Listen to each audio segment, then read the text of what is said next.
इस वीडियो के अंदर हम आपको भौतिक भूगोल के बारे में बताएंगे कि भौतिक भूगोल आखिर होता क्या है। इसकी परिभाषाएं बताएंगे, अलग अलग विद्वानों ने जो परिभाषाएं दी होगी। इसकी शाखाएं बताएंगे, प्रकृति और भूगर्भित समय सारणी के बारे में बताएंगे।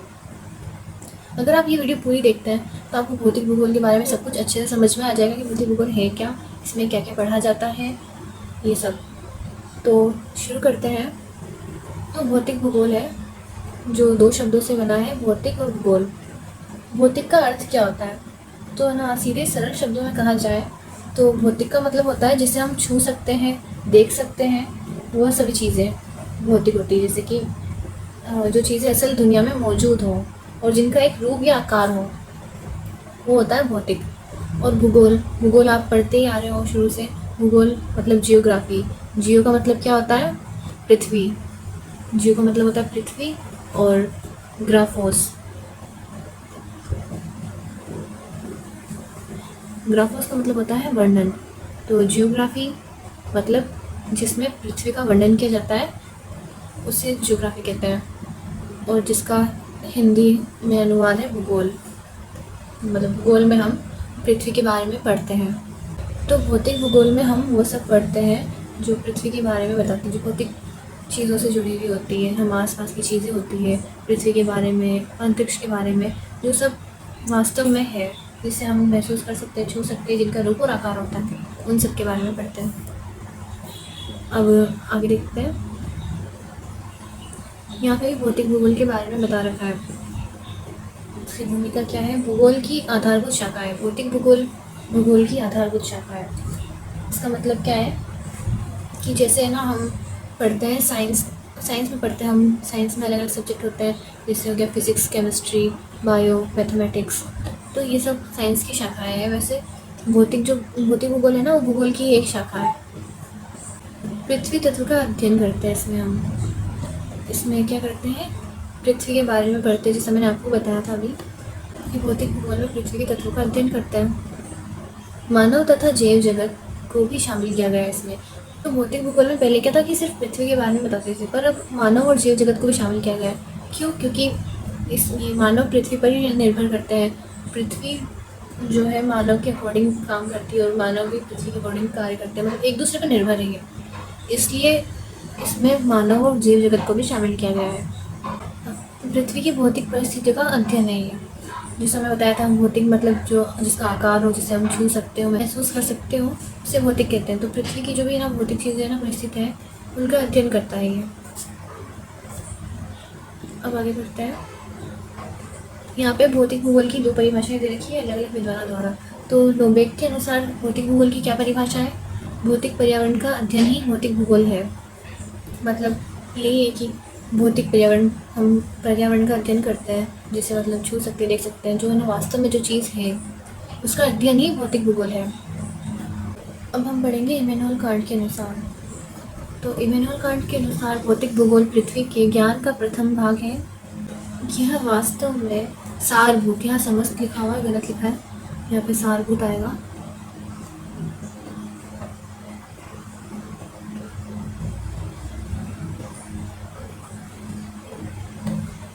यहाँ पे आर्थिक न्याय आरंभिक तत्व है।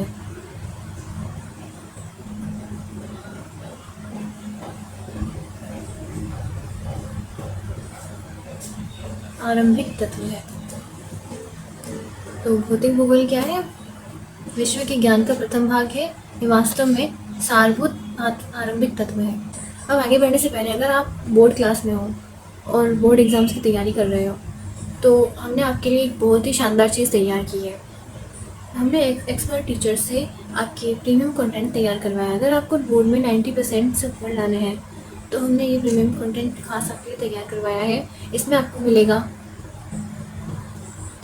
सभी चैप्टर्स के माइंड मैप्स, शानदार पिक्चर्स वाले नोट्स, और साथ में 1 पेज रिवीजन नोट्स। मतलब एक पेज में आपको पूरा चैप्टर रिवाइज हो जाएगा। और आपको इसमें मिलेगा बोर्ड टॉपर की आंसर शीट, कि बोर्ड टॉपर्स कैसे लिखते हैं अपनी कॉपी में कि उनको पूरे नंबर मिल जाते हैं। इसमें आपको और मिलेगा सभी chapter wise most important question answer, जो कि एक्सपर्ट टीचर्स ने बहुत ही एनालाइज करके बनाया है। आपको इसमें मिलेगा एग्जामिनर आंसर्स की, ये वो आंसर की है जो आपके बोर्ड एग्जामिनर को मिलती है आपकी बोर्ड की कॉपियाँ चेक करते टाइम। ये भी आपको इसमें देखने को मिलेगी।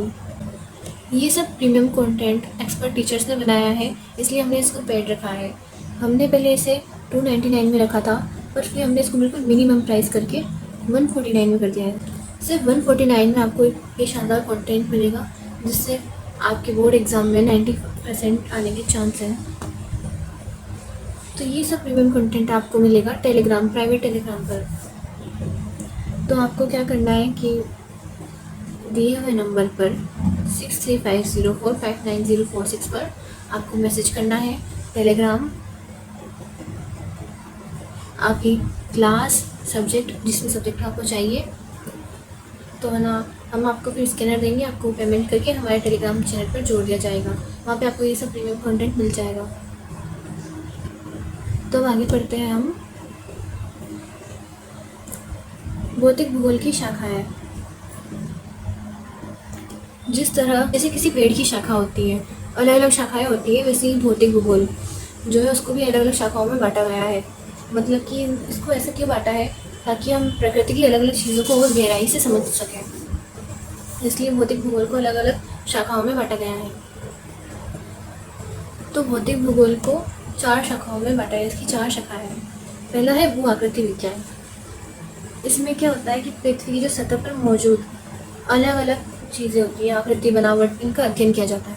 जो पृथ्वी की जो सतह होती है ना, उनकी आकार, बनावट, उस सब के बारे में पढ़ा जाता है। दूसरी शाखा है इसकी जलवायु विज्ञान। जलवायु विज्ञान में हम क्या पढ़ते हैं, तो इसमें हम पढ़ते हैं वायुमंडल के बारे में।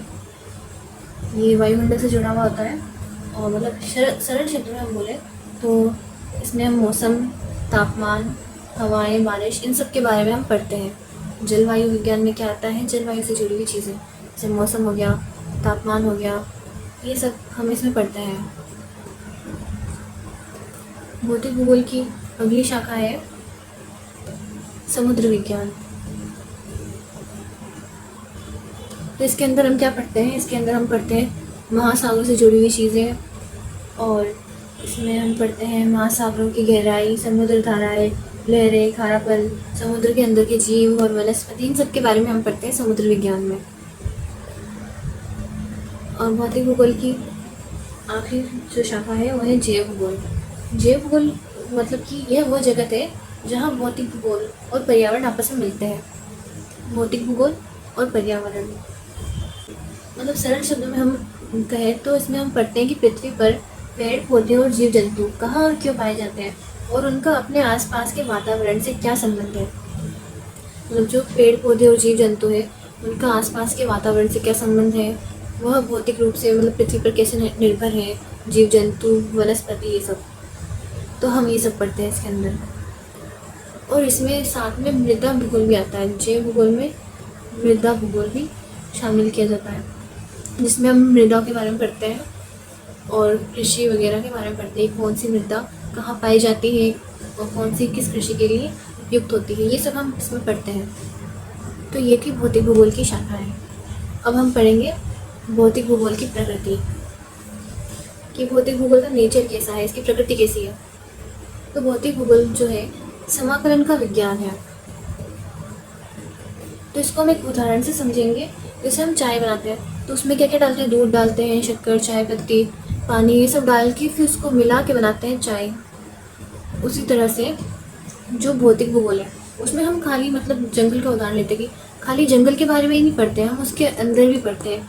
उसके अंदर भी हम देखते हैं कि वहाँ पे मिट्टी कैसी होती है, कितनी बारिश होती है, वहाँ कितनी धूप मिल रही होती है, कौन कौन से जीव जंतु होते हैं, कौन कौन सी वनस्पति है, ये सब हम इसमें देखेंगे।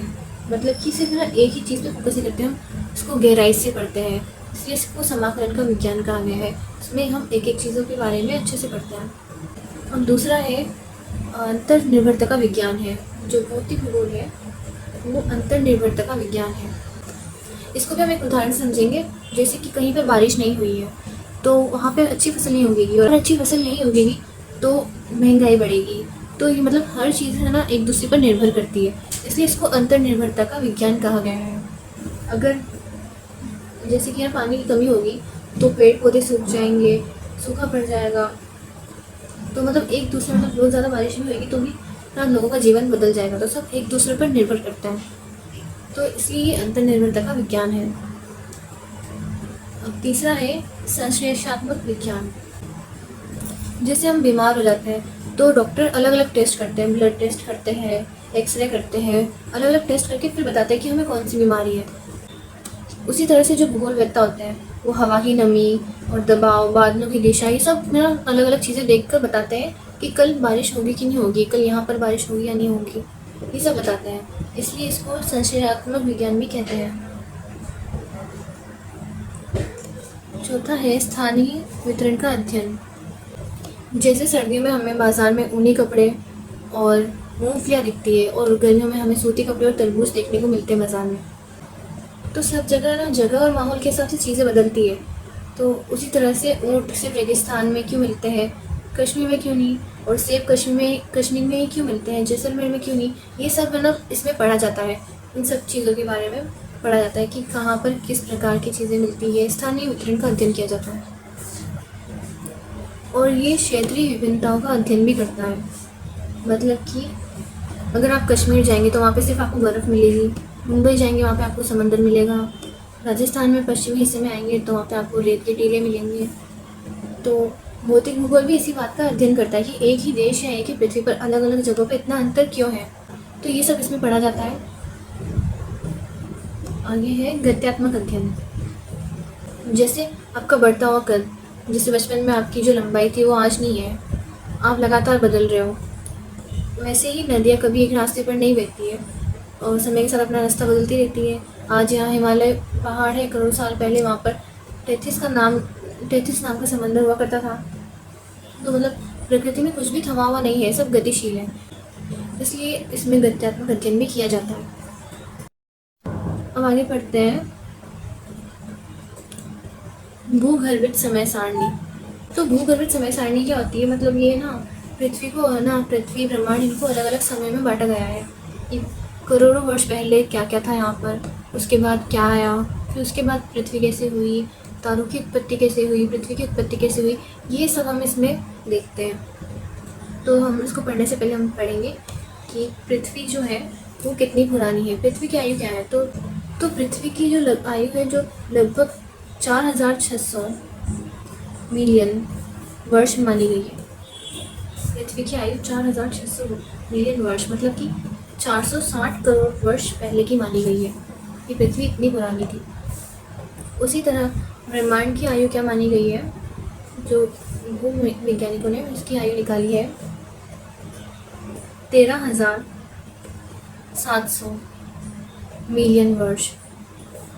ब्रह्मांड की आयु लगभग 13,700 मिलियन वर्ष है और तारों की आयु है 4,600 मिलियन वर्ष। तारों की आयु लगभग 4,600 मिलियन वर्ष मानी गई है। अब हम आगे बढ़ते हैं इसी के बारे में, भूगर्भित समय सारणी के बारे में। तो जो पृथ्वी का उद्भव है वो कैसे हुआ, तो पृथ्वी को लगभग 4,600 मिलियन वर्ष पुराना माना गया है। पहले क्या था कि शुरू में पृथ्वी जो है ना बिल्कुल विराम और गर्म अवस्था में थी पृथ्वी, और जो वायुमंडल था वो भी बिल्कुल विरल था और वहाँ पर हाइड्रोजन और हीलियम गैसों की बहुत प्रधानता थी। वहाँ पर हाइड्रोजन और हीलियम गैस ज़्यादा थी और पृथ्वी जैसी आज दिख रही है वैसी नहीं है। मतलब पृथ्वी पर जो भी चीज़ें हैं ना वो अलग अलग अवस्था में अलग अलग जगह पर थी। और धीरे धीरे फिर क्या हुआ कि जो भारी वस्तुएं हैं वो पृथ्वी के केंद्र में आने लगी और जो हल्की वस्तुएं हैं वो थोड़ी बाहर की सतह की तरफ आने लगी। फिर क्या हुआ कि पृथ्वी का जो ऊपर का भाग है वो ठंडा होने लगा, इससे ना पृथ्वी के ऊपर की सतह का निर्माण होने लगा। इस प्रकार से स्थल मंडल का निर्माण हुआ। धीरे धीरे मतलब यहाँ ठंडक बढ़ी तो ना यहाँ पे परत जमने लगी, तो यहाँ पर फिर स्थल मंडल बनाया। इसलिए कहते हैं कि अभी भी केंद्र मतलब जो पृथ्वी का केंद्र है वो अभी भी बहुत गर्म है। अगर हम ना स्थल मंडल से हम खोदते हुए नीचे जाएंगे तो वहाँ गर्मी बढ़ती जाएगी और हम वहाँ से ऊपर आएंगे तो वहाँ पर गर्मी कम होती जाएगी। तो इस प्रकार से पृथ्वी का उद्भव हुआ। अगर आपको इसको और डिटेल में पढ़ना है तो आप हमें कमेंट कर देना, हम इसको और डिटेल में वीडियो बना के समझा देंगे। अब है वायुमंडल तथा जलमंडल का विकास। तो वायुमंडल और जल मंडल का विकास कैसे हुआ? तो है ना, इनके जो उद्भव विकास को 3 अवस्थाओं में बांटा गया। 3 अवस्थाएं कौन कौन सी थी? तो पहली अवस्था में क्या हुआ था कि जो मतलब पहले जो वायुमंडल था वो पहले ऐसा नहीं था, पहले दूसरी तरह का था। तो जो वायुमंडल था ना उसका क्षय हुआ, और उसके पीछे प्रारंभ में सौर पवनों की तीव्रता थी कि ना, सौर पवनें थी जो चलती थी, उसकी ना तीव्रता के कारण इसका क्षय हुआ। उसके बाद दूसरी अवस्था आती है। दूसरी अवस्था में क्या हुआ कि तब तक भूगर्भ से निकलने वाली गैसों ने वायुमंडल के संगठन में परिवर्तन किया। जो ना भूगर्भ से ना जो तपती हुई गैसें, मतलब जो गर्म गैस थी वो निकलती थी, जिससे वायुमंडल का संगठन में परिवर्तन हुआ। जो पृथ्वी है उसके भूगर्भ से ना तपती हुई गैसें निकली, उससे वायुमंडल का संगठन में परिवर्तन हुआ। फिर आती है तीसरी अवस्था। तो तीसरी अवस्था में क्या हुआ? प्रकाश संश्लेषण की क्रिया और वायुमंडल का रूप परिवर्तित हुआ। तीसरी अवस्था में प्रकाश संश्लेषण की क्रिया होने लगी और उसमें वायुमंडल का रूप परिवर्तित हुआ। इस प्रकार से वायुमंडल का क्रमिक विकास हुआ। तो इसी तरह से वायुमंडल का विकास हुआ। अगर आपको इसके बारे में और डिटेल में जानना हो तो आप हमें कमेंट कर देना, हम आपको अगली वीडियो में इसको और डिटेल से समझाएंगे। अभी हम आगे बढ़ते हैं। कल्प। तो जो भूगर्भिक समय सारणी है, अलग अलग समय के हिसाब से इनको अलग अलग कल्पों में बांटा गया है। कि पुराने समय, बहुत पुराने समय को हम इस कल्प के नाम से जानते हैं, उसके बाद इस कल्प के नाम से जाना जाता है, फिर दूसरी चीज़ें परिवर्तित हुई, उसको हमने इस कल्प का नाम दे दिया। तो भूवैज्ञानिकों ने इनको कल्पों के रूप में बांट दिया गया ताकि इसको अच्छे से समझा जा सके। तो इनको कितने 4 कल्पों में बांटा गया है। प्रीकैम्ब्रियन कल्प, पेलियोजिक कल्प, मेसोजोइक कल्प और सेनोजोइक कल्प। इन 4 कल्पों में इनको बांटा गया है। तो प्रीकैम्ब्रियन कल्प, इसमें हमने इसको मतलब किस तरह से बांटा है, इसको 4600 मिलियन वर्ष से 570 मिलियन वर्ष तक का कल्प माना जाता है। तो इसका मतलब विस्तार था जो मतलब 4000 मिलियन वर्ष तक रहा। जब पृथ्वी की आयु जितनी है ना, जब से पृथ्वी का उद्भव हुआ तब से लेकर 570 मिलियन तक माना गया। तो इस कल्प के बारे में सबसे ज़्यादा न्यूनतम जानकारी, सबसे कम जानकारी इस कल्प के बारे में, क्योंकि यह बहुत ही पुराना कल्प था कि पृथ्वी का उद्भव हुआ। अभी भी अध्ययन किया जा रहा है इस कल्प के बारे में, जानने की और ज़्यादा कोशिश की जा रही है पहले कैसी थी पृथ्वी, इसका अध्ययन अभी जारी है। तो इसकी विशेषताएं क्या है? उस टाइम के वायुमंडल में CO2 मतलब कार्बन डाइऑक्साइड की जो उपलब्धता थी, बहुत ज़्यादा कार्बन डाइऑक्साइड थी। और इस कल्प में क्या हुआ कि महाद्वीप और महासागरों का निर्माण हुआ और एक कोशी बैक्टीरिया का भी उद्भव हुआ और इसमें ब्लू ग्रीन एल्गी बनी। और हम इस कल्प को 2 भागों में बांट सकते हैं, अर्कियन कल्प और पेट्रोजोइक कल्प। अर्कियन में क्या है कि इस कल्प में पृथ्वी की ऊपरी सतह ठंडी होने लगी और पृथ्वी पर ऑक्सीजन नहीं थी बिल्कुल, और विद्वान जीवाश्म 3500 मिलियन वर्ष पूर्व से कोशी बैक्टीरिया का है। मतलब कि लगभग 3500 मिलियन वर्ष से पहले की जो कोशी की बैक्टीरिया है ना, जो एक कोशी की है, मतलब इतने मिलियन वर्ष से पहले जो भी कोशिका थी वो सब एक कोशी के थे। दूसरा है प्रोटोजोइक कल्प। इसमें क्या है कि यह 2500 से लेकर 570 मिलियन वर्ष तक था। इस कल्प में प्लेट विवर्तक की क्रिया हुई और महाद्वीप का पृथ्वी पर विस्तार उस भाग में विस्थापन हुआ। मतलब इसमें महाद्वीपों का विस्थापन हुआ। पहले माना जाता था कि महाद्वीप एक ही साथ जुड़े थे सब, उसके बाद ये अलग अलग विस्थापित होने लगे सब जगह। अब दूसरा कल्प है पेलियोजोइक कल्प। इसमें क्या है कि ना, इस कल्प का आरंभ कैम्ब्रियन युग के साथ हुआ था और समापन परमियन काल के साथ। इसमें 245 मिलियन वर्ष पूर्व से 570 मिलियन वर्ष तक है ये कल्प। मतलब इसकी आयु 245 मिलियन वर्ष से 570 मिलियन वर्ष तक की। इस कल्प की विशेषताएं क्या है? तो इसमें क्या हुआ, प्रारंभ में समुद्र में बिना रीढ़ के जीव आए, और उसके बाद महासागरों में पहली मछली और स्थल पर जीव के रूप में पौधों का विकास हुआ। मतलब यहाँ पर बिना रीढ़ वाले जीव आए और स्थलों पर पौधों का भी विकास हुआ। महासागरों में जो रीढ़ की हड्डी वाले जीवों का विकास हुआ। पहला रेंगने वाला जीव भी आया पृथ्वी पर। पृथ्वी पर बड़े परिवर्तन हुए और अलग अलग महाद्वीप और महासागर बने इस कल्प में। और स्थल पर पौधे बहुत विस्तृत रूप में फैल गए। तो ये सब मतलब है ना इस कल्प की विशेषताएं हैं। इस कल्प में बहुत सारे जीव जंतु आए और पेड़ पौधे भी बहुत सारे उत्पन्न हुए, अलग अलग महाद्वीप विस्थापित हुए। ये सब इस कल्प में हुआ था। इसके बाद आता है मेसोजोइक कल्प। तो मेसोजोइक कल्प है ना 245 मिलियन वर्ष से लेकर 66 मिलियन वर्ष तक माना जाता है।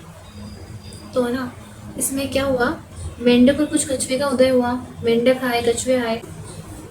इस कल्प में क्या हुआ कि एस्ट्रॉइड का आपने नाम सुना होगा, इसका के प्रभाव से डायनासोर का युग का अंत हुआ। एस्ट्रॉइड की धरती से टकराने से उत्पन्न धूल ने एक कंबल के रूप में सूर्य को लंबे समय तक ढक लिया था, जिससे पृथ्वी का तापमान कम हो गया और डायनासोर युग का समापन हुआ।